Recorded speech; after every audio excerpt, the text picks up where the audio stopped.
He wants to know if he is the father of that child, why is the child being aborted? He didn't know you were pregnant at that point. So I remember he didn't know I was hiding it. Sorry. I would hear him in the bedroom with the baby. The baby is crying and I would hear, shut up. He's telling the baby to shut up and I am locked up in the bathroom. He would wake up, come get water in a bucket and pour it on me. Then he goes back.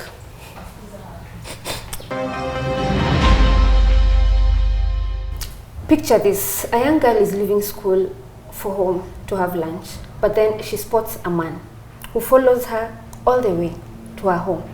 What she does not know is that this would be the beginning of a disastrous life that she's about to disclose to us today. Welcome to today's episode of Tuko Talks. My name is Yvonne Kawira. Karibu sana sana sana Liz. Asante. I'm so happy to have you here today with us to tell us such a heartbreaking story, but you've risen through all these challenges and you're here looking all pretty. Yes, Yvonne, thank you. Yeah, as you said, my name is Elizabeth Wambui. I am a mother, a single mother of 2 little boys, Okay. 3 years and 4 years old.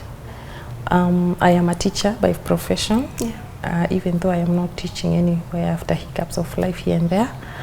And I am a lover of life, and I thank God for giving me one, especially after surviving domestic violence and abuse. Yeah. Before we get to the point where you are a victim of domestic abuse, where is life starting for you? At what point do you realize, I am Liz, I'm a little girl, I have siblings? Where do you come from? Maybe I can start from where I was born. Yes. I was born in Kiambu, a place called Dumberi, Tinganga village. I was born of a family of 8 siblings. My mom was married to my dad, and I used to admire my mom a lot when I was a little girl, because my mom used to go to church. She was wedded in a church wedding, and for me that was a model. And I used to know, okay, from the word go I knew I would like to be like my mama. One day I'm gonna have a family. One day I would like to get married. I would like to take care of a family. And so I grew up just normally, just a normal childhood, even though by then I couldn't detect the family that I was looking up to as a model. You know, that this family that I was looking at was having hiccups, which obviously a younger person wouldn't notice, depending on the kind of exposure and the knowledge by then. There was a lot of violence because my dad was a drunkard. He used to drink a lot and he was violent. He used to beat my mother. Actually, there are even instances whereby I would find myself in bed, we are sleeping, but in the middle of the night, you know, I would find, you know, I was in the house sleeping, the next thing I'm seeing the sky, we are outside, we are in the bush, and those are instances whereby maybe he came in, he started the fights, violating the mom. You know, the mama has ran away from the house with the children, that's why we are outside. So it's a family that was like that. So when all this is happening, you're still schooling, and this is where now you finish high school. So school, I just joined school in the village when I was a little girl. It reached a point where my mom ran away from that family. Even my other siblings ran away from that family because of the violence. I was schooling in the village, whereby I was left with my brother. It is my brother who was taking care of me for a while. Then we left that place, we went to my grandmother's place. My grandmother traced my mother's whereabouts, and she, you know, she was found and we joined her. I still schooled on and off, you know, there is no school fees, she doesn't have a job, we are not feeding properly. So education was difficult then, until one time a lady, her sister, who is my auntie, comes in to rescue us because she fell into a kind of depression and she could not handle the family and the children anymore. She was actually put in Madari Mental for handling when she went into depression. So I had a period whereby I also stayed with my auntie. She was my guardian for a while. Education was also available, but then education also was on and off. Again, for her, she was also not a good guardian, as I can say, because she was very violent and she kind of hated me a lot. I was clever. I used to be position one. Actually, there was no position 2. It was 1, 1, 1, 1. And I think there are things that just made me a child who, in her eyes, ended up being hated. She didn't like me at all. Yeah. There are instances whereby she would lack my school fees. She had so many children in her house, guiding so many children, but she will get this fee for these ones. Only mine will lack. And that is the kind of education I was getting then. There comes a time where, while I was staying with her, this is my auntie, I noticed how she was being violent, and I hated this abuse. You know, she would start beating you for no good reason. And there is a time we were quarreling about something. She's calling me a prostitute at a certain market somewhere in public. And I felt like, no. When we were quarreling on the road, I told her, she shouts at me, "What are you doing on the road? You're prostituting." And I said, "You should not be prostituting." You know, she was calling me a prostitute at that age, and I was 8 years. I remember shouting back and telling her, "I will not come back." So from there, I decided to walk away. From that home? Yeah, from school. And when I shouted, "I'm not coming back," I didn't go back because I didn't like how she was treating me. Not only me, even the other siblings, they were going through the same kind of abuse in her hands, but for me, I walked away. Yeah. So I got to a point where I walked from school. The bell rings, I walk from school gate, and then I go. I don't know where I'm going, and I was in my little uniform. And I reach, it gets dusk at a place whereby there was a sugarcane farm, and I get in the sugarcane farm and sleep in there. The following morning, I see the light, so it's morning, it's dawn. I get up with my uniform from the bush. I was even feeding on those sugar canes because of hunger. And I continue walking. And then I reach a place, a church. You know, I used to know church a lot because mom used to take me to church. And I knew a church is a good place, a safe place. So I got into that church somewhere, I won't mention. And now that's how I walked away from my auntie's place. And from there, I had, you know, I stayed there like 2 weeks. In that church? Yeah, so that was like a verge of in between being a street child. But God had a purpose for me. It never happened because I stayed in that church compound for 2 weeks. I remember a security guard there was taking care of me because the priest in charge was not heeding into my story, you know. He used to dismiss, but this guy was taking care of me, feeding me. I would even take a bath on the church tap. You know, put on my little uniform back because that's the only clothes I had. And after those 2 weeks, there was a lady who came by the church. This lady takes me, she sees me, and she tells some boys to catch me for her. So they ran and they caught up with me. She takes me to her home, and they agree with the priest that she's gonna find her mother. You know, I was coming from my auntie. I wanted to find my mom, and when I was coming to this auntie, I didn't know my way around, so I didn't know how to find her by myself. And she helped me to find her. But when she took me to her place, I remember, I did not believe that she's gonna, you know, find my mother. Instead, she was going to take me back to the guardian. And I knew deep down I'm not going to that guardian's place, so I ran away again. So at that age, I was around 8 years, and I was doing a lot of running away, you know. So I ran away again from my house. I walk from morning to evening. The dusk falls when I'm at a gate written Our Lady of Charity. It's a nun's place. Yeah. So I know nuns because I used to see my mama working with them in church. I used to go to a nursery school that was for nuns. And I get onto that gate, I knock. Someone comes and says, the sister in charge is not here.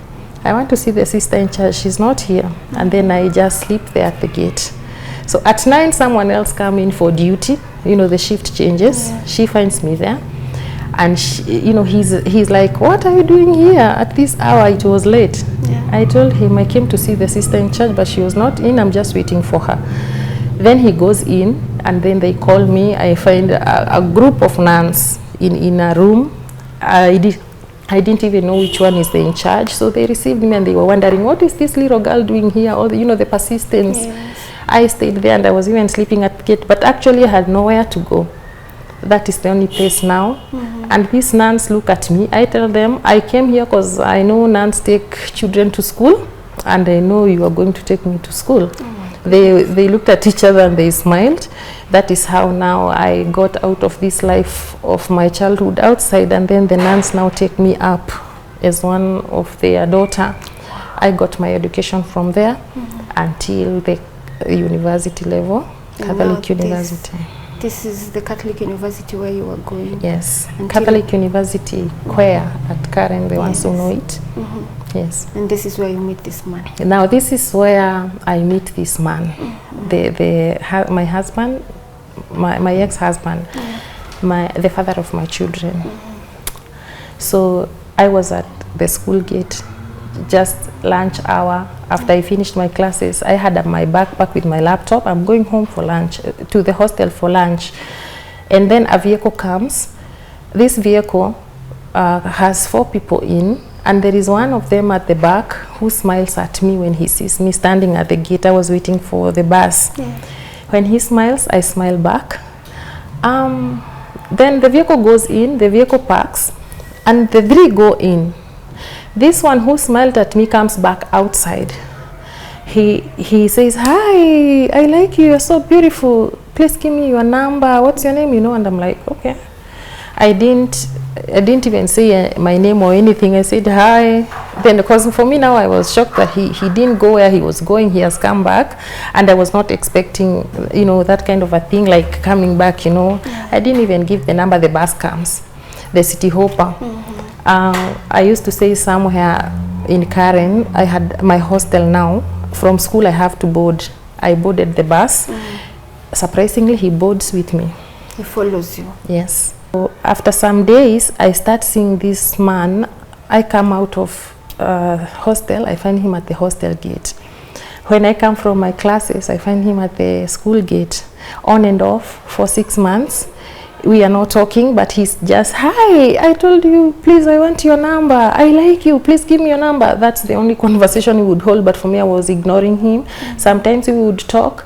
He would have a chance to say hi. Sometimes he wouldn't, because maybe I'm with a group of girls. So, and it went on like that for 6 months. So 6 months later, I gave him the number. The relationship begins from there, and now that's it. Surprisingly, I give him the number. He didn't dial. He just disappeared. He walks away. 1 week later, he writes me on a Facebook. You know, you can track someone's Facebook using the number. He finds my Facebook and he's, "Hi, how are you? Hey, what? And then he starts telling me, you know, I like you. All these 6 months, I'm chasing you. You're playing hard to get. I love you. I want you to be the mother of my children." At this point, you know nothing about his background? Nothing. I remember it very clearly. It was on a Thursday afternoon at 3. That's when he got into my house. I remember picking him at the gate. And he's already saying these things. He's already prophesying his love for me. And I was carried away, and that's it. He even slept over. He slept over at my house. And I think by now I am understanding that that was wrong. It wasn't supposed to be like that. So anyway, so many things were off about everything. But I think I was very plain about everything, because this relationship starts with a lot of sex, actually. A lot of sex the whole night. We had CDs, the protection, the condoms. We are using the condoms. We ran out. I don't even worry. I'm like, wow, we are good to go. We continue now without the protection. And I would say I was even lucky that I never got pregnant then, because this activity happened on that Thursday night. Friday, Saturday, we are locking ourselves in the house. Friday, Saturday, Sunday, we get out of the house because we've run out of food. We need something to eat. That's when we get out. And when we go and get food, we come back. Sunday, Monday, I get out of the house on Tuesday because I have a class. And now that's when we part ways, immediately after the first encounter, you know, the first meeting. At this point, are you thinking, I'm in love? It's beautiful. Are you holding back and wondering, what have I just done? Yes, I love him already. When I leave the house to school, I'm not even concentrating. I'm wondering, when do I see him again? I have a new boyfriend and I love him. You know, I'm already, you know, loyal. Yes. I'm already committing. And to me, because I'm offering sex, to me sex, I wouldn't have sex for nothing. It is me, I'm making a bond. I'm making a commitment. 2 years later, I got a job Yeah. with a research company in Upper Hill. When I transfer from this school, now I'm working another job, and my job is better. I used to earn 70,000 shillings. Wow. Yeah, as a research officer, and it's a junior. And I'm getting 70,000. I moved out of the house, the smaller one. I went into now a good house in Karen, Hadi. I was renting a 1-bedroom house. And this 1-bedroom house, I was paying 25k in Karen. You know, they are not common, and when you find one, you know, they are not common. It's not a place for those rentals. So I got into a better house, but for him, job's not yet. You know, he's still, you know, there saying, you know, I'm trying, what, no, nothing yet. At what point did you move in? So in between this relationship and my working now, I get to a point where by 2013, I remember, mid-2013, we started quarreling. He's pushing me to move in. He wants to marry me. But then I say, no, you are not ready yet. And I push him again to go and get ready. I remember him insulting me and quarreling about how I am wasting time and thinking that I am so special, and he's not gonna wait for me for the rest of his life, and he quits the relationship. Then I say, it's okay if you don't want a relationship to get ready for a stable relationship, then I can't get into a relationship whereby I don't even know how we will handle children when they come. You want me to be the mother of your kids, but how will we, you know, maneuver around it? I just wanted some stability. So for me, I also call it off. And immediately after that, I get a sick brother of mine who got a heart failure. That makes me busy also. I don't suffer this heartbreak because now I have a patient. I don't even get to, you know, feel, you know, like there is something that has happened between us. And he goes mid-2013. At the end of 2013, we are crossing over to 2014. He comes. And I'm like, okay, welcome. When he comes, he's welcome, and he tells me a story about how he got married to someone, and they are broken up because she was pregnant, she had a miscarriage, and the mother came and took the wife away. They took my things, my house is empty. And when he was telling me this story, you know, I'm sympathizing with him. I'm feeling sorry for him because he said, they took his things there, and you know, they are demeaning him because he doesn't have money. Now he's telling me a story whereby, you know, at night when you're on a pillow talk, he says, this lady is very dirty, she's a prostitute, you see the uterus can't even hold babies. I didn't even know that I wasn't supposed to listen to that kind of a conversation, but I didn't know. I listened, and I pity him actually. I'm so sorry for him. Yeah. And that's how he comes back to me. I remember it was November 2017, December, we part ways. I go for Christmas, he goes for Christmas, we don't even talk. January, I have to go back to work. Everything now was okay, the election is over, things were settled, and I have to go back to my business, do things. I'm not even remembering that I had a boyfriend because now I'm just trying to settle back. He has not called me for a while. And I go back to work and I'm feeling so hot, you know.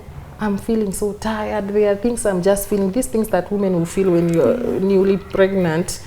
Then I decide to go to the hospital. It's true, I'm pregnant. When I call him, after a long time, like a month, he responds with, I knew it, I'm going to have a baby. That's what he said. Okay. So he comes over, we talk. So this baby has happened, but we are not like married. We don't live together. I have my place, he has his place. Only that we are lovers. We in a relationship. So now he decides he's gonna take his wife and the child in. Okay. And this is how you move in. This is how I move in. Let me tell you, Yvonne, he comes and says, first, before he says anything, he calls my mother on phone. This man dialed my mother and told her, I am marrying your daughter. I think some people are just bad people.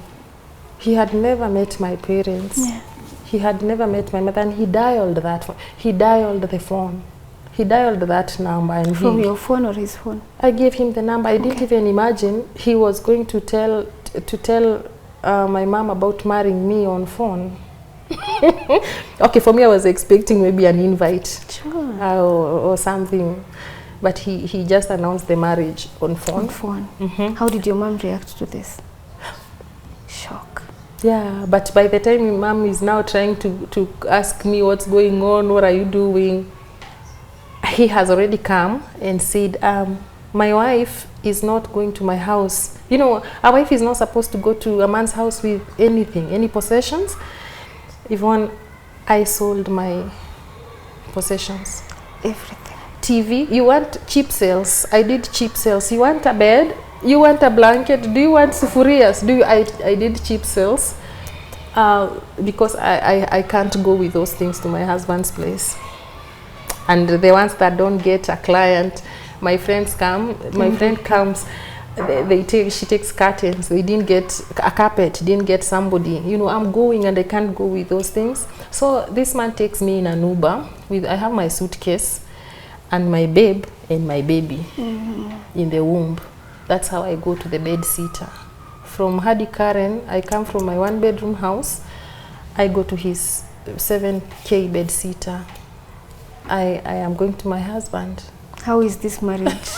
You know, the moment you're entering this bed sitter, of course this is a change of lifestyle for you. Yeah. This is a smaller place, but you still have this love and it's mind blossoming. you, I even know this place very well. This is even where I get pregnant on the floor, on a mattress. And that's where I got pregnant, on a mattress on the floor. But when he was telling me to get rid of the things, I felt like maybe he has upped his game. He's ready. He knows he's taking a wife and a baby, so he has done something. When I go, I did all these sales, and I'm still gonna go to my mattress on the floor. I'm still gonna wash my cooking pot and cook tea, and I cook ugali. Yet I had those things, Yvonne. But it's okay. Yeah. I love him. He's the father of my baby, the one I'm carrying now. And I get into that bed sitter, and now life begins. The pregnancy is just fresh, a month, but I'm having very bad morning sickness, very bad one. I'm really getting sick. So he comes before I even get to struggle with that, going to work and coming back and sleeping everywhere. He says, hey babe, you know I love you so much and you're tiring our baby by going to Upper Hill every day and back. What are you looking for there? I am the father of that baby. You are tiring our baby and I love you. I will take care of you. I'm the man of the house. Can you quit that job? Ooh. Did you quit the job? Yes. I called. But he does not have a job to take. But he crowned himself the man of the house. Yes. And you bought this idea. Yes. And I believe him. He has it. Yvonne, I quit my job. I went to the office and the boss says, it was a she. She told me, you will take a maternity leave. I've never seen something like this. You know, I am a mother myself. Take a maternity leave. And then you'll be back. No, I'm gonna be fine. That woman, wherever she is, maybe she's somewhere in Greece now, because I went back to the company, she's no longer there. you know, and she's trying to convince me. Yvonne, I didn't hear any of that, and I signed. And then she's kind. She calls a panel, and they give me a token of 150,000 shillings. Okay, they don't just send me off empty-handed, because I'm the one who has decided at least I get something little. So I had that into my savings. I had made some sales at, you know, the things I sold from my house, and then I have a shop running at Bomas. So that's how I go to the bed sitter with my bae, and this bae now, the sweetheart, you know, the pet names increase, and he loves me so much, and I'm there, I'm excited. Wow, I'm married now. I have a husband. I am going to have a baby for the man that I love. Yvonne, we stay a while, and he comes and says, see, you are paying this lady at this shop 12,000 for nothing. You are a tailor yourself. You can tailor these clothes. What are you doing paying her? You can use that money to do something else. I go and fire my girl at the shop. Little by little, this man is changing you. And at that point, you were not seeing it. And I didn't see anything, Yvonne. So I go and fire my girl. Now I have to run the shop. It comes to a point where I need to wake up. Yeah. I can't. I don't even know these clients by face, because I'm usually at the back. She's the face of this shop. She knows them. I can't meet orders. I can't go to Uganda stock, you know, all these things. I need to go to the combined stock and do everything. I can't. I'm getting sick. He would come sometimes and chip in and help me to sell the second-hand clothes. He can't tailor, obviously, but he will sell the clothes. I won't see the money. And you would not ask. Because you don't question your husband. Now we get to a point whereby the shop was accumulating debts from the election that was halting. There were months that were not paid. And now I have to catch up with that and keep on paying as it, you know, continues to run. And I am not meeting the target. So the money that this shop was generating for me is no longer half. And I'm owing about 72,000. If next month comes, it's gonna be 84, because it was 12,000 every month. I tell him, babe, you have to help me to pay. Please help me. And he says, yes, I will. Don't worry. Don't worry. I will pay it. I will pay half. Just look for the half. I go and look for the half from the savings I have. Then this other half, you know, like if you come and take 50,000 from these savings, that is something, you know, a dent. And I felt like, now I'm gonna expect this baby to come in 9 months. What if something happens and he's not, you know, ready? So I decided, no, I'm not gonna be running after a debt, and I need, you know, to be safe by then. Actually, I stopped paying, and the Indian guy comes and repossesses his shop with everything in there, the stock, the machines. You lose your business. Yeah, so that he can pay himself, and I give up and go back to the house. So now, in a very short time, I'm back I'm in a bed sitter. I am pregnant, and I am with this man who is jobless. And you have lost everything. Yeah, so we would feed on the savings that I had, until now he goes out there and got something. He started doing something to do with gym servicing equipment. And that was good. So that's what he now started doing. It started working, and now I was in the house. Yvonne, that's how I got into that marriage. At what point did this marriage start turning and becoming something you did not expect? I would do his things. I would do everything, you know, that wife. Yes. And then he comes home that evening. I had missed my husband so much, and I don't know when he will get here. He comes home, I serve his food, I do his things as usual, and I'm ready to get to bed. It was headed around 10. I'm now getting to bed because I'm very chilly. I'm feeling cold. I get a hot water bottle. When I got that hot water bottle, because I wanted it to warm me up, I get into bed and tell him I had noticed since I got pregnant he was sleeping over there.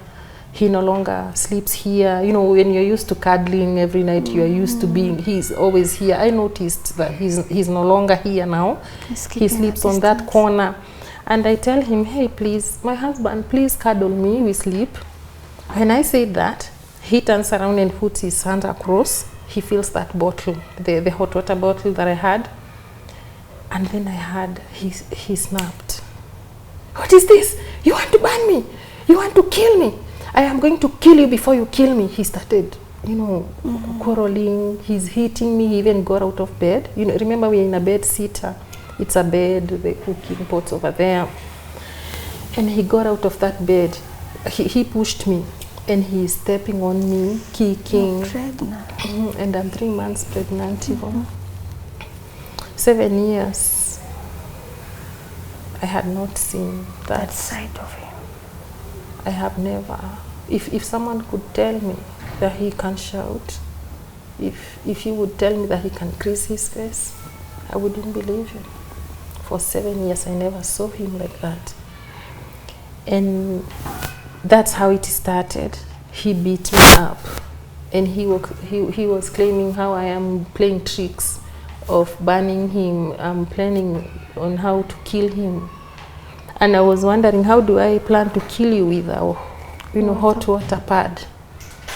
And that night turned out to be so horrific because Yvonne, I remember him picking the padlock. Those doors that you lock down there, but he padlocked the door and put himself in bed with the key. After a lot of cursing, you will know who I am. You are going to know who you are messing with. You will know. You are going to regret planning to kill me. And that is after beating me so badly. And I remember sitting on we had a bed and then a small couch. I sat on that couch. And now I can't believe he's doing this. He has locked that house. The next thing I see him, he's not settling down. Even I remember he was panting, like an animal, an irritated animal. He's panting. And then I had a mirror on the wall. He picks that mirror. Before he picks it, he kicks it with his fist, Yeah. He's crashing that mirror. The mirror is, cutting his hand and he's bleeding. He's not stopping. He's crashing the mirror. You're going to regret why you came into my life. You're going to know who I am. Today you will know the true side of me. And he's crashing this mirror and crashing. And when it's not crashing properly, he picks it. And he goes to the kitchen area, picks that garlic crusher. He puts some glass in it. Then he pounds that. And he's saying, you are going to feed on this. I'm going to feed you with this glass tonight. Let me hear a noise. So he came and placed he pounded and put it on a plate. And then he put it on the table. And he said, if I hear a scream or any move in this house, I'm going to feed you with that glass. Were you scared? Very scared. Did anyone hear maybe your neighbors, the commotion in your house? I could not even scream. Unfortunately, it was raining so heavily outside. I knew even if I scream, nobody will hear me. Even if I scream, he had locked the door with a padlock. And so I just kept quiet. And I remember sitting on that sofa and I'm not moving, I'm not saying anything. And he cursed and cursed and cursed in hours. So then lastly he beat me up. He just started slapping me so hard and he now wanted to have sex. Even I remember him ripping off my clothes. He was ripping them off. Before that he used to ask me for sex nicely. That day he ripped off my clothes, tearing them one by one, and he raped me.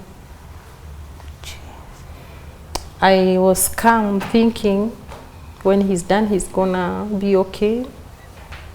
And remember, even where that sex was happening, there was a lot of the glass, this glass that he had crushed. And then he had poured water. He was going to the bathroom and getting water with a bucket, comes and pours the water on me. So the whole place has water, blood, glass, there is his blood. And so sorry. After that, he kind of calmed down a bit and I felt him snoring in bed. So I was left there on that couch. I was naked. I can't even move. So, because now I was scared, I didn't know what was going to happen next. So sorry. This is somebody that I've been with for 7 years and I've never seen anything. And like all that. this happens because of a water bottle? Because I asked him to cuddle. And he claims that I want to burn him. That I'm planning to kill him. So my worry was my pregnancy, Yeah. When I thought he had stopped. So I was quiet there for hours. Before it gets to 6 in the morning, it's like days. Time is not moving and he's in bed there. So he wakes up again. He would wake up and, he would be like, did I hear? And then he would slap me and then go back. And it was like that for hours. Then in the morning he comes again, he has sex with me again, and now he wants to go to work. It's 6 in the morning. And I remember he said, he looked around and he said, what happened here. Does it not have any recollection on what he did? Yes. And so did you try to explain to him? For me, I didn't even talk. Mm-hmm. He gets into the bathroom. He took shower. When he was dressing, he was like, if you be a nice girl, don't provoke me again. So he blames you for this? Yeah, this will never happen again. He says that I provoked him. Mm-hmm. So for me, I wait for him to get out. I need to see a doctor because I was hurt, the blows and all that. I called my friend to take me to the hospital. I remember my friend was trying to tell me we should clean, we should report, we shouldn't clean. But I was worried if we report him, I'm gonna lose him. My baby will not. Wanted him around. Yeah, my baby will not have a father. So I never reported, but I told her to take me to the hospital. But because of that confusion now, what had happened, how was I going to reverse the 7 years? And I am pregnant already. So I remember I was contemplating abortion with the doctor that I went to. I wanted to abort that baby maybe and call off everything. But again, the doctor advises no. You know, okay, we had a conclusion that maybe we can talk things over. Mm-hmm. And that's how I go back. I get treated and go back. My baby pregnancy was okay. Yeah. He calls me during the day when I text him to talk about what happened, and he says, no babe, don't cook today, get ready, dress nice, I'm taking you out for dinner. And surprisingly, he takes me out to a 5-star hotel. Mm-hmm. Mind you, I was excited. Wow. Does it make you forget what had just happened? Yeah, and even when we were there, I was thinking we were going to talk about it. Yeah. But when I bring it up, oh, you are ruining everything. Actually, I ended up apologizing to him between the dinner and going back home. Mm-hmm. And, you know, he's making love to me and saying, you know, I love you. Why did you provoke me? And I ended up saying, I am sorry for provoking you. So, but it was not even clear what had I provoked him about. He never talked about it. He never said anything. Mm-hmm.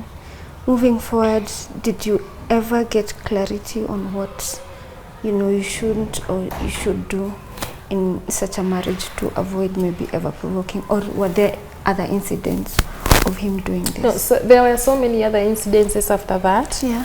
Because now, even after that incident, I was not able to reverse what had happened. So I kept on, you know, working on this family. Remember, I don't have a job now. Mm-hmm. I don't even have the business that I used to go to. Now I am a full-time housewife. And violence has started. So I would be beaten over, you know, even when I don't provoke him, I would be very careful not to provoke him. But he would still beat me over spilled water, you know, just things. He would just create an excuse and beat me up. Mm-hmm. So by the time the baby is coming, I remember there is a day we were quarreling about money.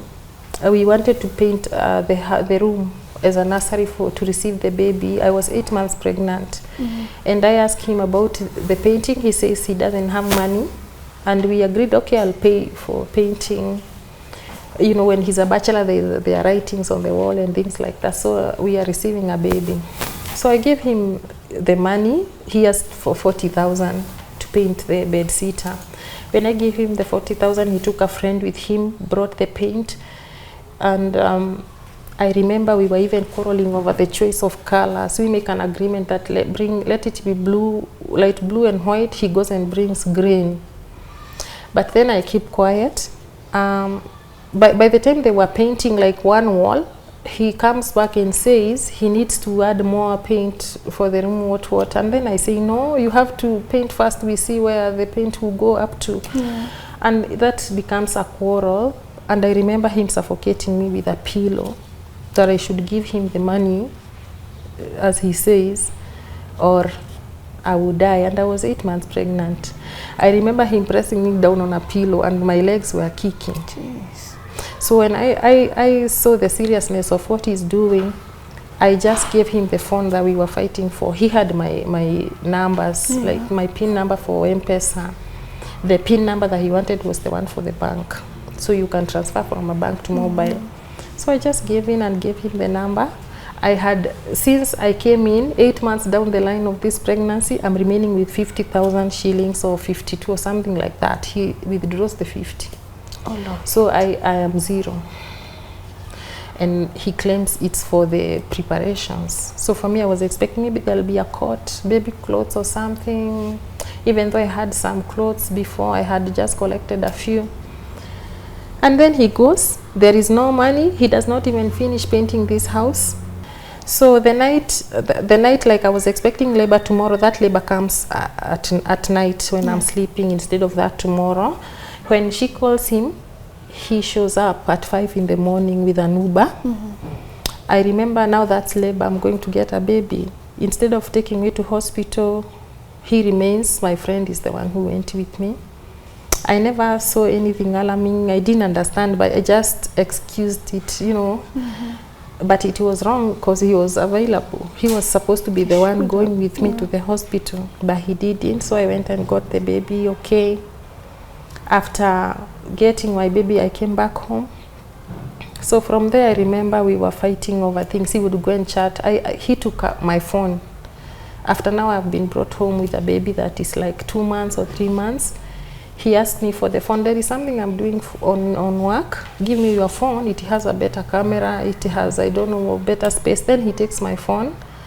He doesn't return it. He returns it maybe on Friday when mom is calling. He says, your mother is calling. At this point, you're not telling anyone about all this violence that's happening in your marriage? No. So why were you not telling anyone about it?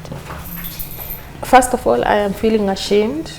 I don't want people to know that I'm being beaten. And then I don't want to lose the father of my children. You know, I grew up without a father. I really wanted this child to be in a complete family, you know, a father and a mother. And again, you know, I thought I wanted to get married. You really wanted this to work? Yes, I want this marriage to work. Yeah. So I'm not saying anything, I'm not telling anybody. Meanwhile, there is even nobody to tell, because my friends who used to come, by the time they are checking on me, he will come to the house and find them seated there, and he says, what are you doing with prostitutes and you are a married woman? So when they get to hear that, obviously nobody stays. They would tell me, like I remember one was telling me I have to choose between my abusive husband and me. And actually I remember the last girl before we parted ways, I remember telling her, you are jealous, go and find yourself a husband. She was telling me to choose between my abusive husband and the friendship. So that's how the last one went. And I was left there. Now there is nobody, there is nothing, no visitors. And he took my phone. When he asks me for the phone to go and do something, he doesn't return it. I only use it when he's there. Because I remember when my mom was calling, I picked and tried to go, and he's like, sit here, where are you going? What do you want to say that is so private? And that is how now I call my mom and he takes the phone back. So for a very long time in the house, I never had a phone. And you never had the privacy to maybe disclose some of these things? Yeah, I couldn't discuss. 3 months after my baby, my period had already come back. So and now I know I'm supposed to take a clinic or a plan not to get pregnant. I have a 4-month baby. But before I even discuss that, he says, you know, I'm trying to tell him that we should pick a method, a family planning method. He says, no, my woman will not use those things that may make the bam to freeze. So that the family planning will make his wife's bam to freeze. So that was his reasoning, and I would even be beaten over that topic. And I'm still in the house contemplating on how to get into this family planning thing. And then boom. Nothing is crossing through your mind at that point that this is not working and you do not want to continue with this? No, for me it is still working. The problem is men don't discuss family planning. Why am I bothering him with it? He tells me, I'm gonna withdraw. By the way, you can't get pregnant. You are breastfeeding. Women who are breastfeeding don't get pregnant. And again, I will withdraw. So he withdraws the way they tell us. Then he withdraws once, twice, thrice. One day he doesn't. And I don't even need 2 of those occasions to get pregnant again with a 4-month-old. 4. And when I keep quiet, about a month now, the baby turns 5. About 6 months, I notice the period that had just returned is not coming again. I feel like maybe I have complications or something. When I go, I am pregnant. Actually, I'm even 2 months gone. How are you processing all of this? Now I don't even know how to tell him. If he's my husband, why should I be afraid of telling him? Because I called a friend who had an abortion when I was in campus. When we were in school, she told me that she went to a certain one. Me, I'm naive, I don't even know where to find this doctor. So I told her, listen, this has happened. So you should come and help me. And when I'm having this conversation, remember, even the phone, I don't have access properly. He gets the phone when I had already spoken with the lady. Then the lady replies when he has the phone. And he comes and locks me up in the bathroom. And he wants to know if the baby has if he is the father of that child, why is the child being aborted? He didn't know you were pregnant at this point. So I remember he didn't know I was hiding it. Sorry. But being afraid of him, now I was just discussing it with the other lady on how to get rid of it before he gets to know, because I didn't know how to tell him. So in this bathroom, I slept in the bathroom. I have a young baby who is breastfeeding. I would hear him in the bedroom with the baby. The baby is crying and I would hear, shut up. He's telling the baby to shut up, and I am locked up in the bathroom. Remember, in the bathroom there is nothing. I'm just seated on a toilet bowl. He wants me to tell him who is the owner of that pregnancy. He would wake up, come get water in a bucket and pour it on me. Then he goes back. And that's how I slept in there till morning around 6. He opens the door and says, hey babe, are you okay? As if nothing happened. Then he tells me, you are, now it's like he's convinced that because I don't have any other story, you are going to keep that baby, and if it disappears, you also disappear from this house. And that's how I keep the second baby. So from there, sorry, take your time. I have a little one who is helpless, and I am pregnant, and there is nobody. Maybe those who know how it feels to have a helpless child, and you are heavy with the child, and I am serving him as a husband. I have to cook, I have to clean up, I have to wash clothes, go to the market and all those things. I cannot talk to anybody in the compound because they know him. They are avoiding me. Nobody even comes to help me. I can't even send somebody to go and get me something. And I was locked in there because I was determined to raise my baby and make sure that I get this one. So after some time, quarrels, small demeanor like that all the time, and the pregnancy gets to 8 months, and in between there were some moments of reasoning, and he would be good sometimes, and I find myself conversing. So we get to sit and talk about the baby we are expecting, and he tells me, because we are expecting a baby and we are about to get to Christmas, we will not go to village, either yours or mine. We will stay here. We go the 24th, I will take you, 24th December, I'm going to take you for shopping for the baby we are expecting. 25th we're gonna stay here and celebrate as a family, you and I and our baby. So for me that was a good idea. 24th comes, 24th December, I remember. In the morning I wake up at 7, the way I usually prepare his breakfast. When I'm serving him, I cook here, there's somewhere he sits because we are still in the bed sitter. Yeah. I serve him his tea and I tell him, hey babe, morning, today is 24th. Are you still taking me for that shopping so I can get ready? And he snaps again. He starts beating me. Actually, he threw that tea to me and I was 8 months pregnant again, now with the second baby. And he stands up and starts beating me and I'm like, no, that was just a yes or no. But what followed, he stood up and followed me, because now there was a big room like this and then there's a door and a small kitchenette, a very small room there. So because I noticed that he's beating me, I ran into the room because this other door was still closed, the exit door. So when I ran into the room, he follows me. And I remember there was a sofa and then there was a bed behind. I'm seated on that seat trying to tell him to stop beating me. And there was a baseball bat, you know, a baseball bat. It was hanging on a wall. There's a deco. He grabs that baseball bat.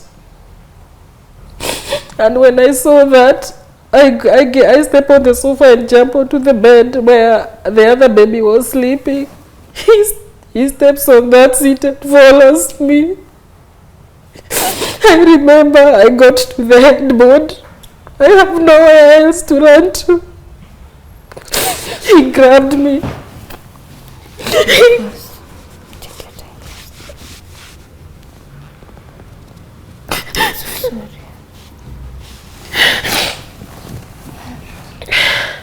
He grabbed me.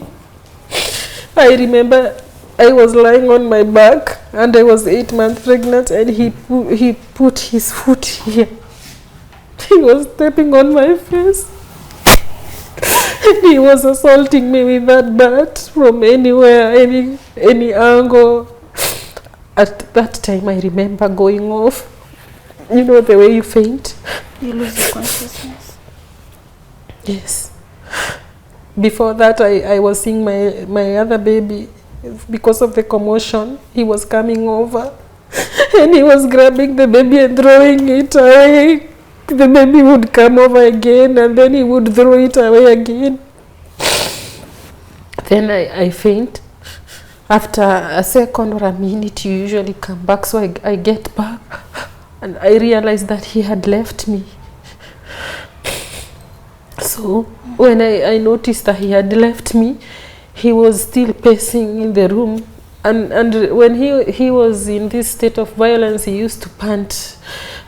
You know, he used to pant a lot like an animal. He's, you know, pacing and panting and cursing and insulting me all sorts of words. So I tried to get myself up. When I sat up on the bed, I noticed that I was puking blood. So I tried to get off the bed now. And when I stood up, I felt like something has fallen in a hole. The way if you take a heavy stone, you throw it in a pit, you feel something that falls in a pit. So I felt like something has fallen, and that was my baby in the womb. So I knew then that was premature labor. When I'm looking, I'm not seeing any water. The only thing I'm seeing, I'm you know, puking blood. But then I can't walk now properly because of the pressure. Now I can.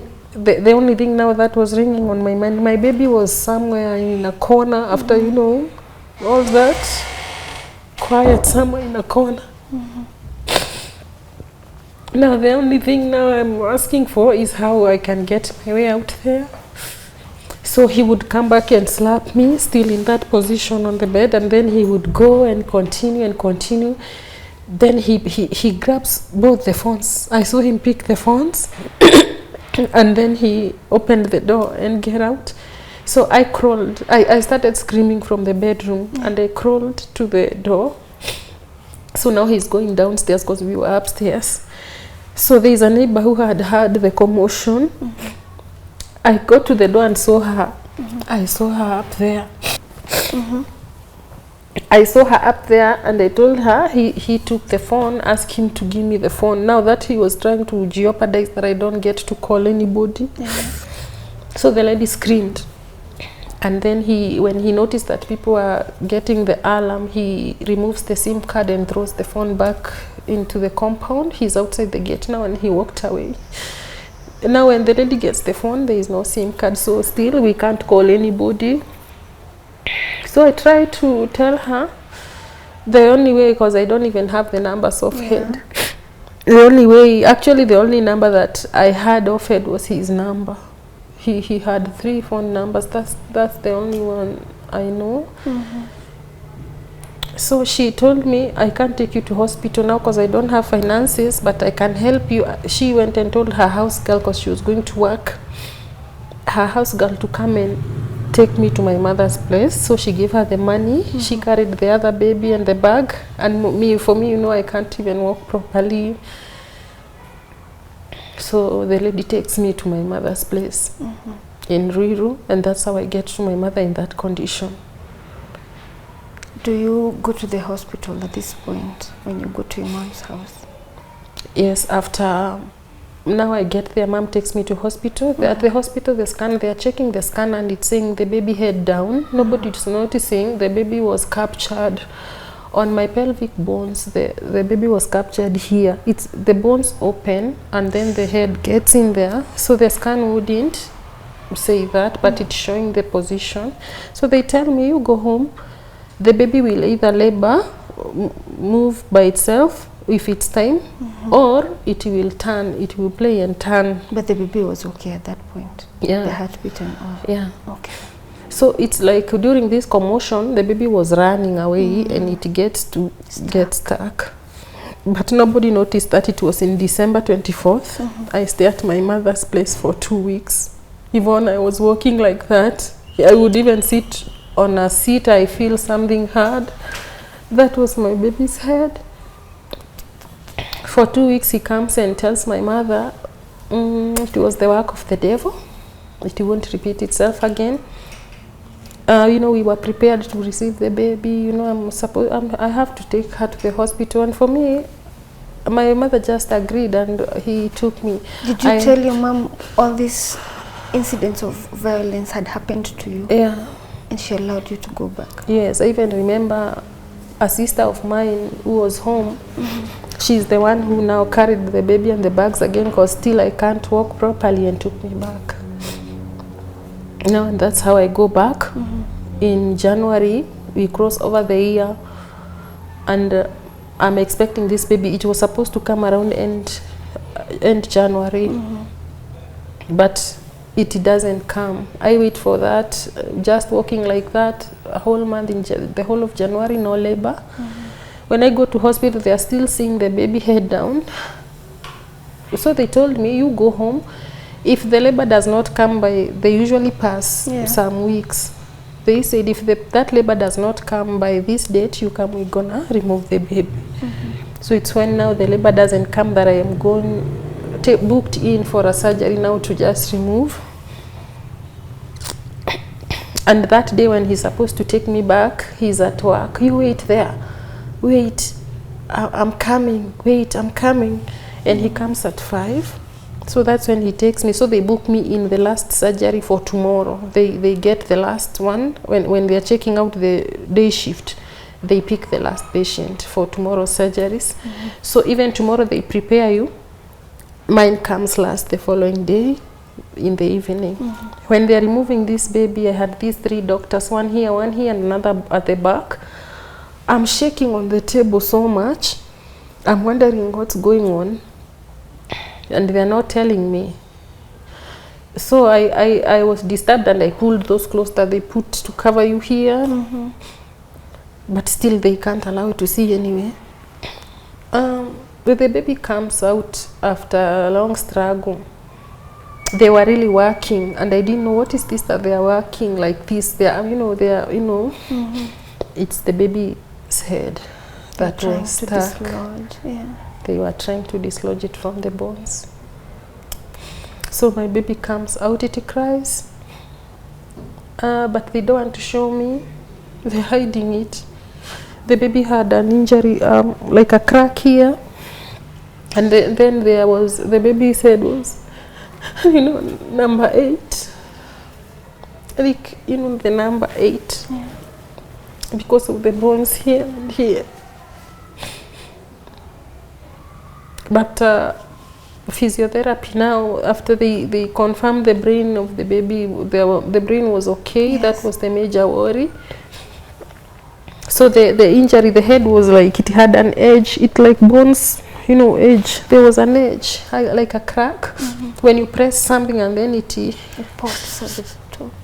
So the physiotherapy was going to do that, and the baby was going to be okay. So I was kept there. It was in the nursery for some days. Some doctor in St. Mary's Hospital, thank you so much. The baby was okay now, and I could go home. When he comes to see the baby, he doesn't like what he sees, and he doesn't ask me. He's going to, the other bed, there is a lady with visitors. He's asking them, what is this, what's going, the best person to ask is me, or you go to the doctor who were there, ask them what happened or what is going on. He's asking his mother. He's going to those beds, the ones who are visiting. And I was disturbed, and I really wanted a private time with him so that I can tell him what happened. Yeah. So he discharges me from hospital during the day of discharge. And I remember taking the baby out of the ward. He was like, Harakisha, I have work to do. Nachelewa, and the baby was crying. And I remember telling him, why are you taking me out of the ward with a crying baby? Can I just sit a little for the baby to just maybe breastfeed and keep quiet? Shut up, bitch.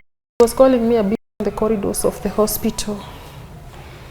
And I walked out of the ward with a crying baby, and I'm being rushed. The vehicle is waiting. You think I have the whole day. He's complaining. We get home. People come and see the baby. The family now, my people, my mom, all the people who wanted to come, they celebrate the baby, and he's not there. The mom leaves me in the house. Everybody goes because we were in a bed sitter. The mom gets me ready to sleep, and then she calls him. I want to go, where are you? At 9 he comes, and the mom leaves. Then I am on a bed. There is a sofa over there, and I have a baby here, and I have a baby with an injury here, and I have surgery. So I'm lying like this with my babies, and he comes and said, hey babe, I wanted us to talk about the baby's head so that you stop asking everybody this and this is what happened. During the commotion, the baby got into the bones, what. So his words were, so you want to blame me? I know I don't blame you. I'm just explaining what happened. Yeah. But the doctor said we give the child time. Then he keeps quiet. He didn't say anything else. I fall asleep at 9. At 3, I get off sleep the way you sleep, then you were interrupted by something. Out of sleep, I've noticed there is light. Then I look around, I see him where I left him. He's still seated on the sofa, and he's looking at me like this.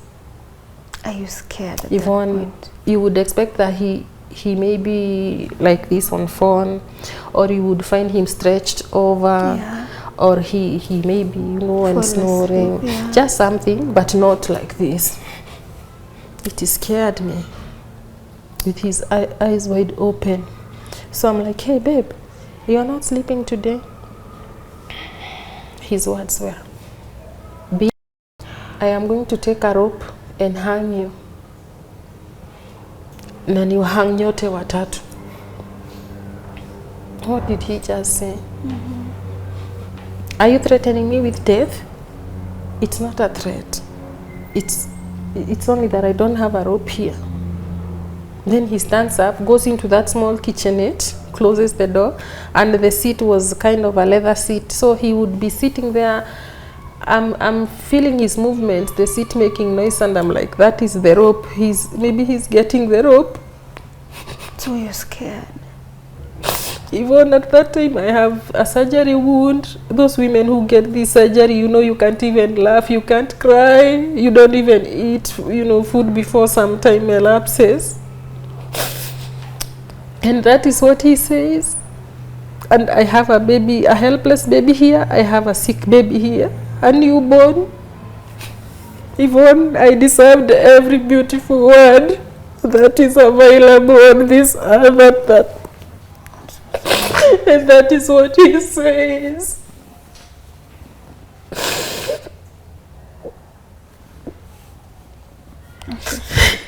So I just hold on quietly, and then it's morning. So I happen to fall asleep again. Then I hear him tap on me, hey babe, wake up. And he has a tray of fruits. He's okay again. Are you okay? Or anything paining?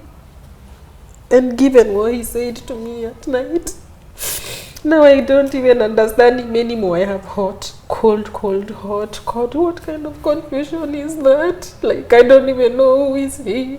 And what was keeping you in this marriage all this time with all this drama? All this time, he is doing these things and telling me he loves me. So I'm it's the confusing. one who is disturbing. I'm the one who is going to disturb people. I'm the one who is always running to friends to shame him at my mother's place. And he's a good man. He already chose me. He kept me in that relationship using that statement.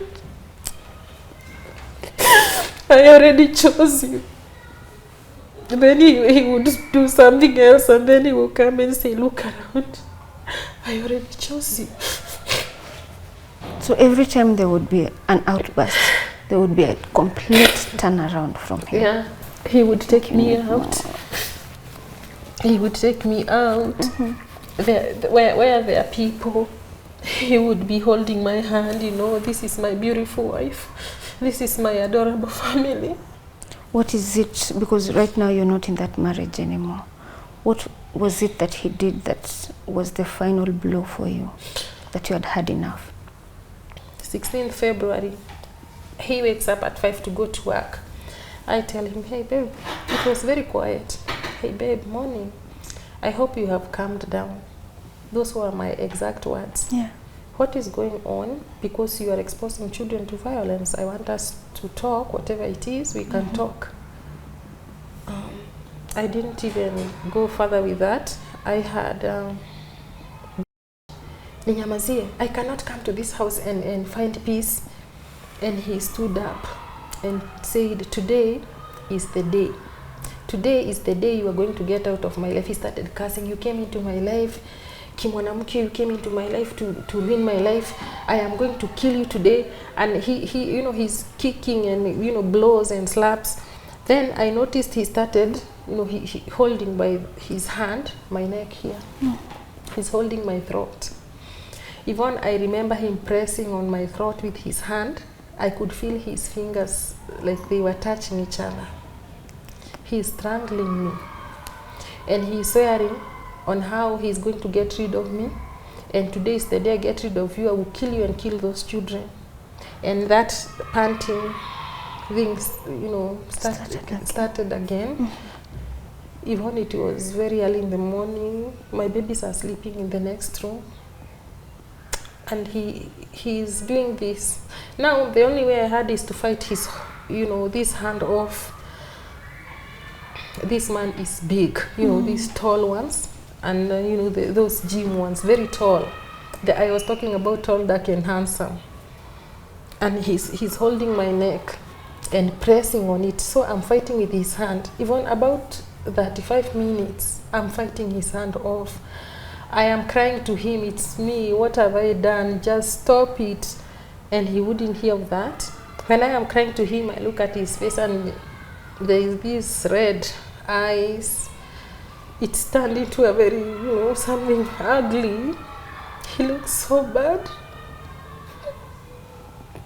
And he continued strangulating me with the hand. And I'm fighting and fighting about 35 minutes. I'm even getting tired. Before that, in between there was an exercising machine in the room.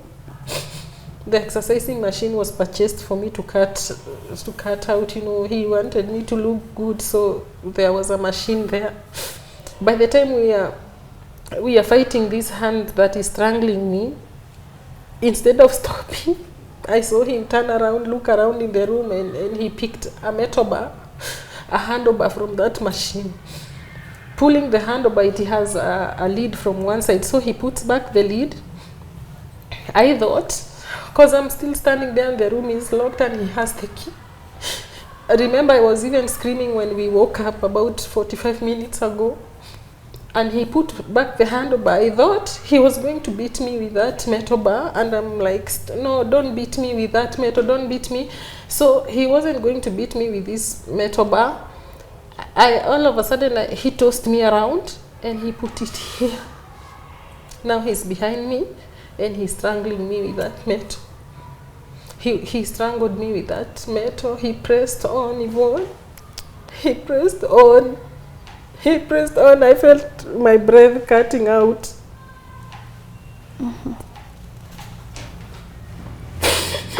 I was in a locked bedroom. There was nothing else. It was just me, him, and my God. Even I remember fighting him off.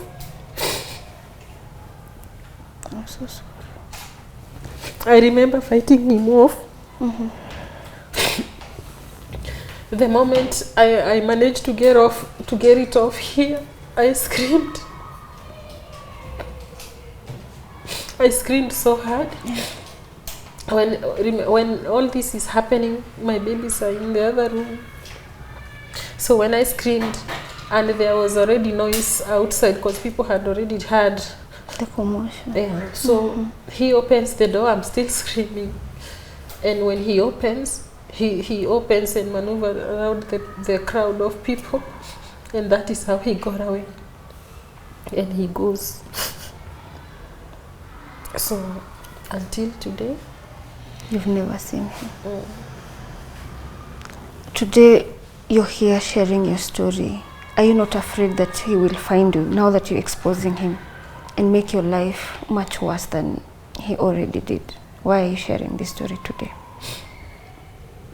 I am sharing this story Yvonne, because I have gone through domestic violence and abuse without knowing that I was being abused. I used to hold on to hope. I used to make excuses for his behavior. I used to feel ashamed that people will know, and then it's shameful. I never screamed. I never let anybody know what was going on. My family and my friends were struggling to direct me towards what was happening, but I thought, I shunned their advice. I thought he would change one day. I really, really wanted a family. I really, really wanted my children to grow with both parents, not to turn out the way I grew without a father. So maybe there is somebody out there who is still, trying all these things, who is holding on to hope, who is expecting change, who is struggling to make sure that the children get both parents. Maybe there is someone out there who is feeling ashamed. I stayed in there waiting. Right now, I'm so sorry. I stayed in there waiting for him to love me. When I was busy loving him, he was busy hurting me. I stayed in there for years, waiting for him to start being a father. I was waiting for him to start being a husband. At the end of the day, After 11 years, he never became any of those things. He wanted to kill me. Who gives him the right? Who gives him the right to take my life? Who gives him that authority? I am so sorry, Liz, for what you've gone through all those years, hoping that at some point your marriage would turn to be something you'd hoped it would be. And for the sake of your kids, I do hope that you pick your pieces and build a life moving forward without looking at the past. How can someone who's watching you right now and they would want to support you, what kind of help would you need from the public right now? I am grateful to be here on this platform. I feel better. Talking helps a bit. Letting someone know, other than just keeping quiet and being ashamed about everything. There is no shame about talking about your pain. So I'm grateful that I'm here today. I think I can say something before. The worst part of everything is that when all this started, I really felt hurt. And it was painful because I even ended up at the hospital, at the Nairobi Women's Hospital. I've been taking a journey with the Gender Violence and Recovery Center, GVRC, Marvin and Tatiana, thank you very much. And what I didn't know is, at the end of the day, when everything goes quiet, this was going to hurt. Yeah. This was going to hurt. He left his children. And those children are with me each day. I am the one who is taking those nights, sleepless nights, when they wake up and ask me where their dad is. I'm the one who is going to be there when they miss their father. Now I have the 2 children. I have to feed them by myself. I have to take care of them by myself. Even though from the beginning, several months down the line, I have met some well-wishers. Yeah. I have survived so far, but I still need a job. Okay. I am a biology and chemistry teacher. I don't have a job yet. So if anybody knows how they can connect me with a teaching job or something. Again, I have been using the tailoring skills. I said I am a tailor. Yes. I do. I organize myself and I am doing African clothes. I started with something small, so I'm doing with a friend who has a tailoring shop. I do go there and make dresses myself, depending on the orders that I get. Yes. Even though at this moment it's still very low, maybe I would request if someone can get me a sewing machine. Because initially, before I got with my friend who is helping me now, I had someone who had given me a machine, but she wanted me to be paying half the money for the clothes I make. Then the half goes to, so we didn't understand each other and she took the machine back. So if someone can buy me a sewing machine, I can still do tailoring and get to provide for my kids and maybe also something here and there to be able to pick up my pieces. Okay. Maybe the teaching job, there have been challenges here and there. Maybe I can request anybody who is viewing me and they are able to, I would like to teach online. Okay. If someone can buy me equipment to go on YouTube and start my teaching platform there, it's also something that I have a passion for. And that's it. And maybe now, because I have my children who are now schooling, I enrolled one. I have been up and down, so I have both of them now, and they need school. I have the rent, I have feeding and all that. Maybe if someone can support me even with a fee. January is coming, and I am not in a very good position at all. Okay. What I realized, Yvonne, is in a multitude of people, there will be a lot of noise when it's public eye, but in private, people usually withdraw. And I am hoping that God is going to take me along with my children, because it happens about 8 months ago, but it is rough. Even that's true. Even counseling, I have been to counseling several times, but even after that, when everything is quiet, it is hard. and it is tough. So anybody who is living there, they can do something to support me further. Well, I'm good. How much does a sewing machine cost? I wanted a sewing machine that cost 45,000 shillings. Okay. Because it can do it's a multi-purpose, it can do several stitching. Yeah. Okay. How can these people who would like to support you reach you? If you would like to support me or in any way, my number is 0729 04 1820. Okay. And 0729 04 1820. What name will show on the message? The name is Elizabeth Wambui Kiarie. Okay. Yeah. First of all, I am so sorry that you've had to go through all this pain for 11 years with nowhere to run. My hope is that you will find hope and keep moving, never turn back. You're living for your kids and they need you completely full. So we wish you the very best from Tuko family. And to you, our viewer who's watching this story, and you would like to support Liz, we shall put her number on the pinned comment.